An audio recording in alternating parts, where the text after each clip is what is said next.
চাকৰি নিয়মীয়াকৰণ আৰু লগতে প্ৰধান শিক্ষকৰ পদ সৃষ্টিৰ দাবীক লৈ শিক্ষামন্ত্ৰীক দি দিলে এবাৰ প্ৰাথমিক শিক্ষকৰ প্ৰত্যুত্তৰ।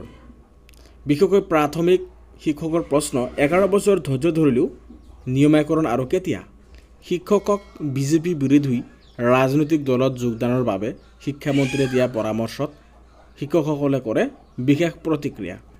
চাকৰি নিয়মীয়াকৰণ প্ৰধান শিক্ষকৰ পদ সৃষ্টিৰ দাবীক লৈ সংঘাত তুংগত উঠিছে প্ৰাথমিক শিক্ষক আৰু শিক্ষামন্ত্ৰীৰ মাজত।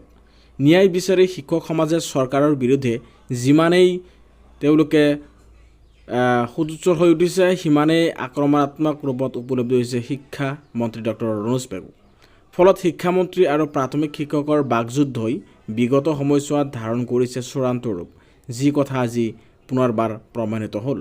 কাৰণ কালি সংবাদমেল যোগাই শিক্ষামন্ত্ৰীয়ে শিক্ষকক উদ্দেশ্য কৰা সমালোচনামূলক মন্তব্যৰ আজি প্ৰত্যুত্তৰ দিয়া বিশেষকৈ ৰাতুল গোস্বামী ছাৰে প্ৰত্যুত্তৰ দিছে।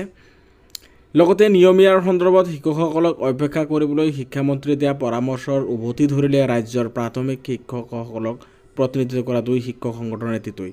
বিশেষকৈ হিমন্ত বিশ্ব শৰ্মা ছাৰে কেবিনেটৰ প্ৰথম বৈঠকত এই শিক্ষকসকলৰ চাকৰি নিয়মীয়াকৰণ কৰিব বুলি এক যি শ্লোগান দিছিল, সেয়া কিন্তু বাস্তৱত পৰিলক্ষিত নহ'ল। কালি শিক্ষামন্ত্ৰীয়ে ঠিকাভিত্তিক শিক্ষকৰ চাকৰি নিয়মীয়াকৰণ সন্দৰ্ভত তুলনাসূচক যুক্তিৰে কৈছিল, ভোকতে কল নপকে। ষ্টেট পুল আৰু সৰ্বশিক্ষাৰ ঠিকাভিত্তিক শিক্ষকসকলে এই কথা জানি থ'ব লাগে, ধৈৰ্য সহকাৰে তেওঁলোকে চৰকাৰৰ সহযোগিতা কৰক, এদিন নহয় এদিন সমস্যাৰ সমাধান হ'বই। শিক্ষামন্ত্ৰীক উভতি ধৰি আজি সদৌ অসম প্ৰাথমিক নেতৃত্বীয় শিক্ষক সমাজৰ সাধাৰণ সম্পাদক বিশেষকৈ ঠাকুৰীয়াই কয় যে, যোৱা 11 বছৰে আমি ধৈৰ্যই ধৰি আছোঁ। অসমৰ বিজেপিৰ ভিছন ডকুমেণ্টছত আমাক নিয়মীয়াকৰণৰ প্ৰতিশ্ৰুতি দিয়া হৈছিল আৰু সেই অসম বিজেপি শাসনলৈ অহাৰ আজি 7টা বছৰ উকলি গৈছে। আনকি শিক্ষামন্ত্ৰী মহোদয়ৰ দায়িত্ব গ্ৰহণৰ বিশেষকৈ 2টা বছৰ উকলি গৈছে। এনেদৰে কিমান দিন কিমান নিশাৰ পিছত তেওঁ কোৱা নিয়মীয়াকৰণ কলটো পাব, সেই কথা স্পষ্টকৈ জনাই দিয়ক। অসমৰ ৰাজ্যিক প্ৰাথমিক শিক্ষক সন্মিলনৰ প্ৰধান সম্পাদক ৰাতুল চন্দ্ৰ গোস্বামীয়ে শিক্ষামন্ত্ৰীক উদ্দেশ্য কৰি কয়, তেখেতে আচলতে শিক্ষা বিভাগটো বুজিয়েই পোৱা নাই। মই আগতেও কৈছোঁ যে শিক্ষা বিভাগক তেওঁ অলপ বুজি লওক।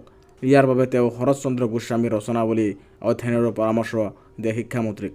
ইপিনে শিক্ষকসকলে শিক্ষকতা এৰি বিজেপি বিৰোধী ৰাজনৈতিক দলত যোগদান কৰিবলৈ শিক্ষামন্ত্ৰীয়ে দিয়া পৰামৰ্শৰ সন্দৰ্ভতো শিক্ষক সংগঠন দুটা সৰব হৈ উঠিছে।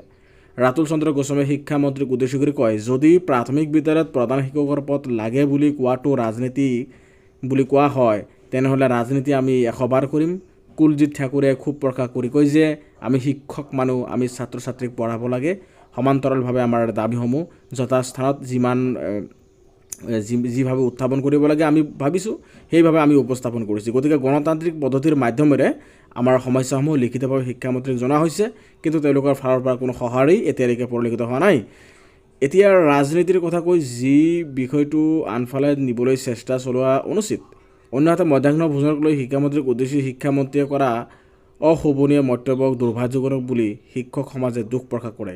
বিশেষকৈ মধ্যাহ্ন ভোজনৰ ধনৰ লোভ কৰা শিক্ষকক বিভাগীয়ভাৱে শাস্তিৰ ব্যৱস্থা কৰিব লাগে বুলি শিক্ষক সমাজৰ ফালৰ পৰা দাবী জনোৱা হয়।